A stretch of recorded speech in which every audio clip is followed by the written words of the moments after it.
My name is Veronica. I am 33 years old. I love my husband. His name is William. He is 38 years old. He was kind and gentle. We had a beautiful life together. But after the accident, everything changed. My husband, the man I loved, woke up and he did not know my name. He looked at me and asked, "Who are you?"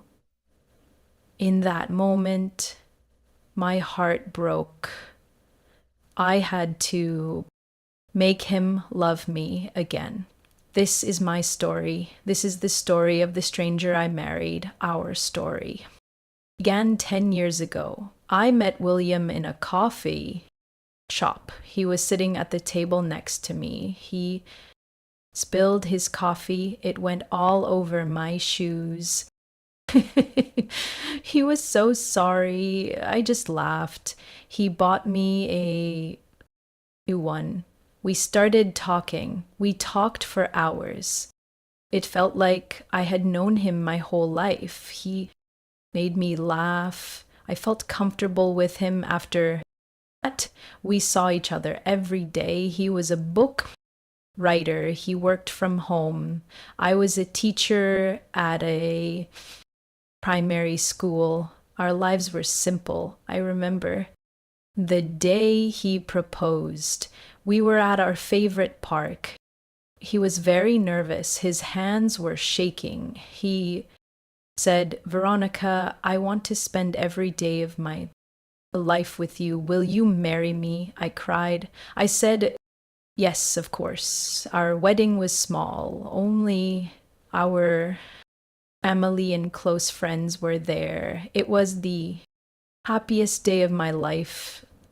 I looked at William, my husband, and I thought, I am the luckiest woman in the world. For 5 years we were married. We were best friends.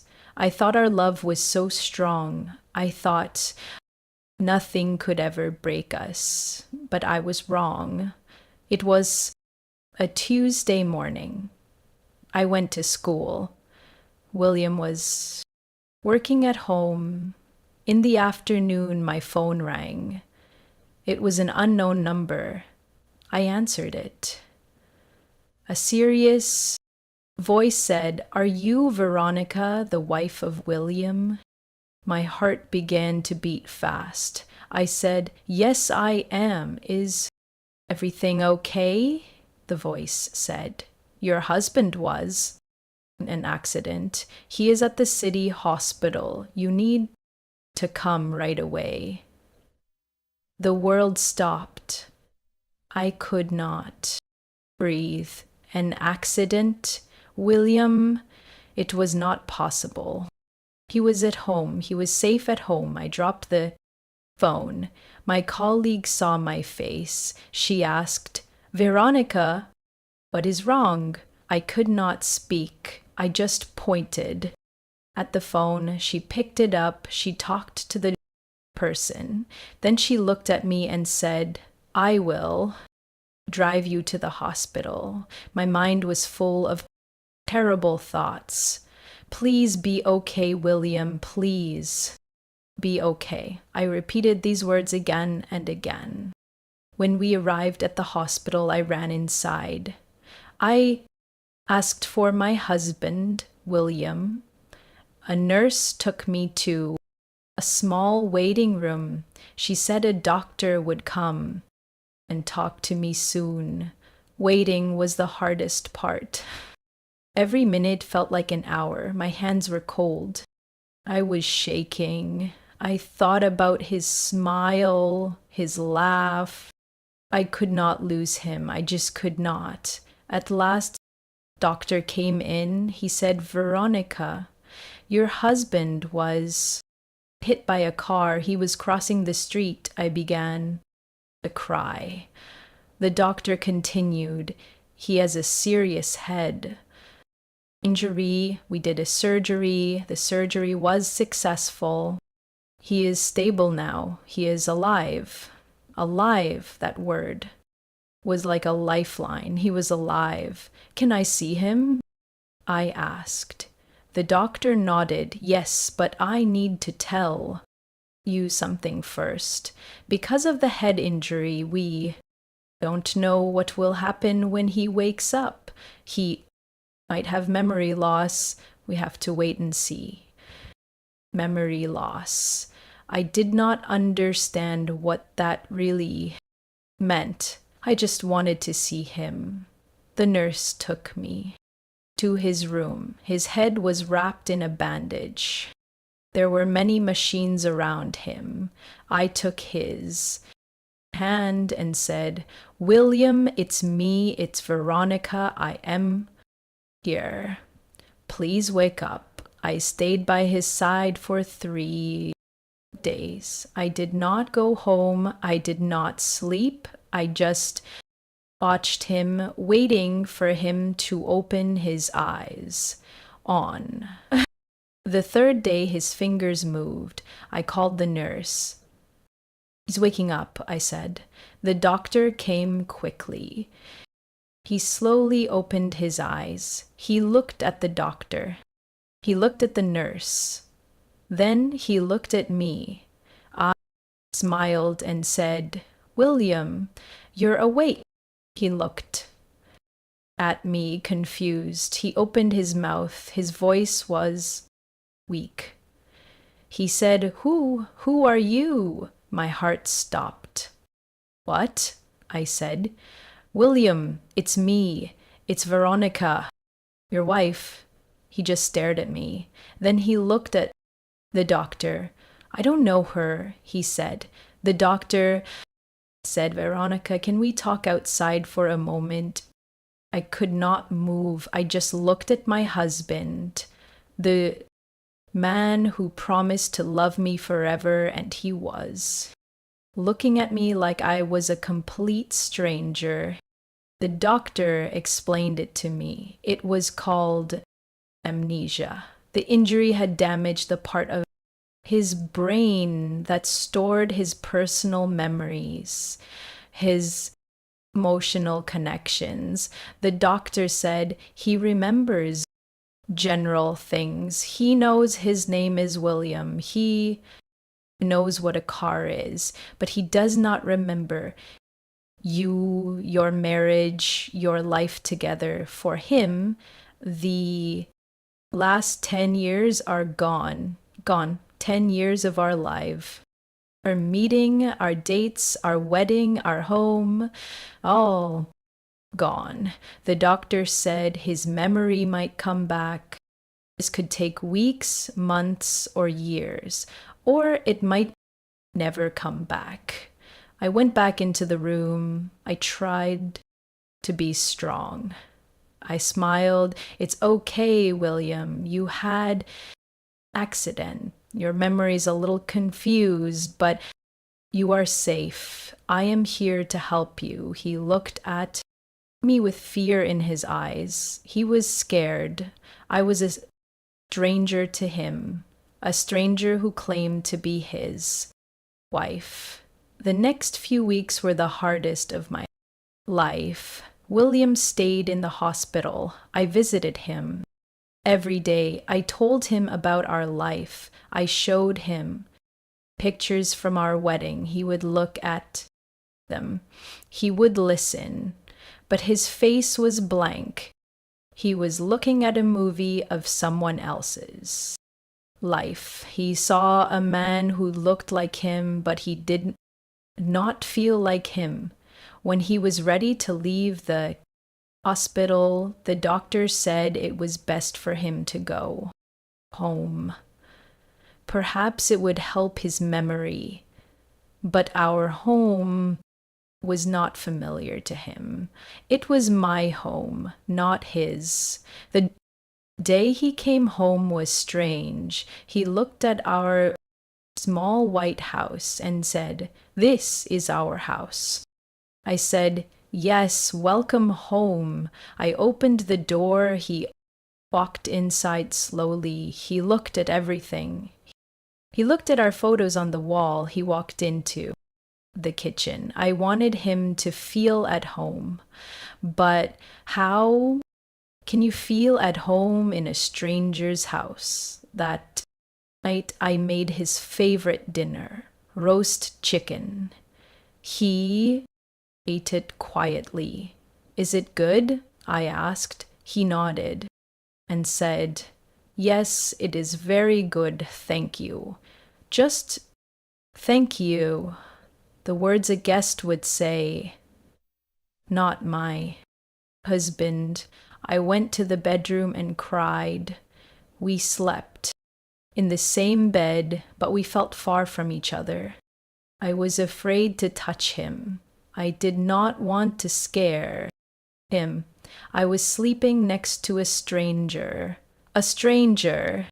who looked like my husband. I missed him so much. He was right there, but he was gone, I decided.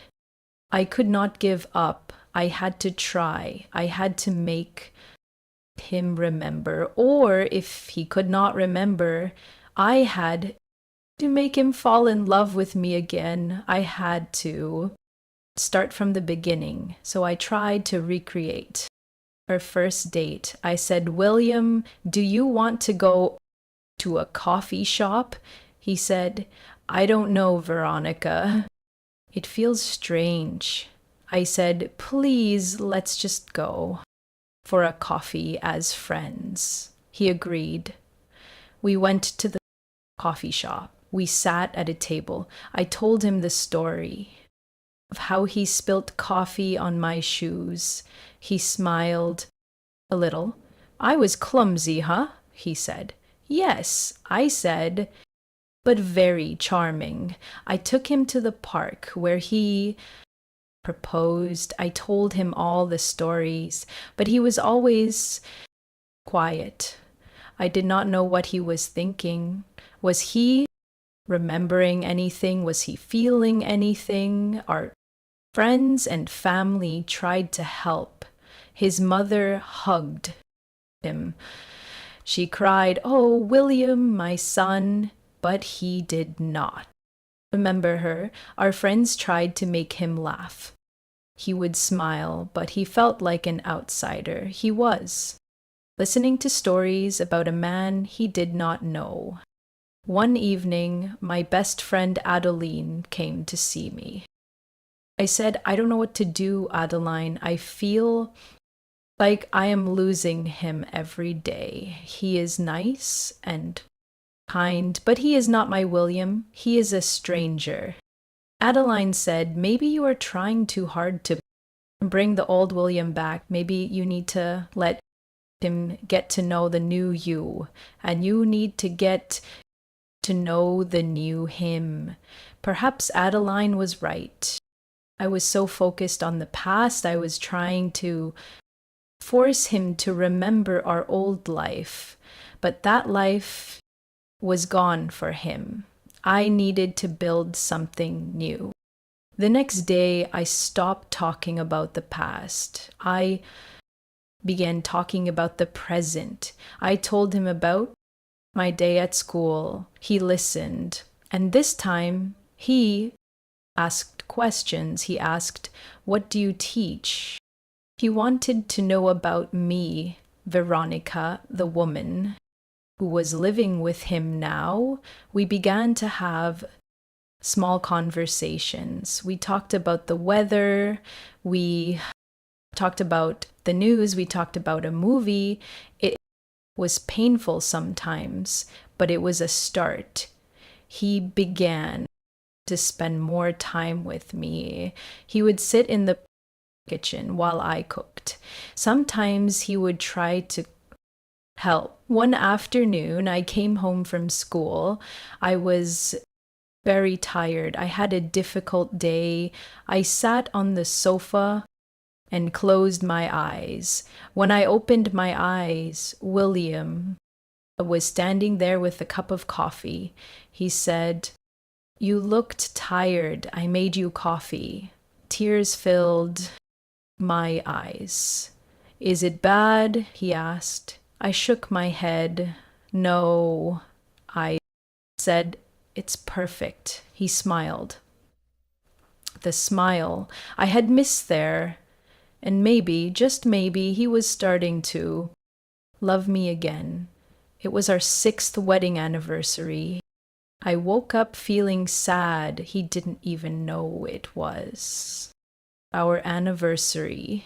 I didn't say anything to him, but I was sad all day. That evening, I could not hide it anymore. He found me crying in our bedroom, holding our wedding album. He sat next to me on the bed. His eyes were full of pain. "I'm sorry," he said. I'm so sorry, I can't remember this. I'm sorry, I'm not him. That man in the pictures," he continued. "I am living in his house. I am sleeping in his bed. I am with his wife. But I am not him, Veronica. Maybe you should be free. Maybe you should. Find someone who can love you the way you deserve to be loved. I am not that man. I am just a ghost." He was letting me go. I looked at him and I realized I was falling in love with this new William, the one who was thinking about my happiness. "Listen to me, William," I said. I loved that man in the pictures, but I am also starting to love the man who is sitting in front of me. I don't want to be free from you. I want to be with you. He looked at me with tears in his eyes. That night, we decided to build a future. We began going on real dates. We would walk in the park and talk for hours. One evening, William said, "Veronica, I think I am falling in love with you." I cried happy tears. "I am falling in love with you too, William," I said. Life was not perfect. He still had bad days. His memory never fully came back. A year after the accident, on the day of our anniversary, he took me to the park, the same park where he first proposed. He took my hand and said, "Veronica, I know I can't remember the first time I did this. I can't remember the promise made to you, but I want to make a new promise." He got down on one knee. He pulled out a small box. Inside was a beautiful ring. "Veronica," he said, "you stayed with me when I was a stranger. You taught me how to live again. You taught me how to love again. I love you more than words can say. Will you marry me again?" "Yes," I said. I had tears in my eyes. We were standing in the same place, but we were different people. Our love was different. Sometimes life takes away things we think we can't live without. It can be scary, it can be painful, but when you lose everything, you find what truly matters. You find a new beginning. Never give up on love and never give up on yourself. If you liked this story, please like, comment, share, and subscribe. Thank you so much. In that moment, I knew he was still in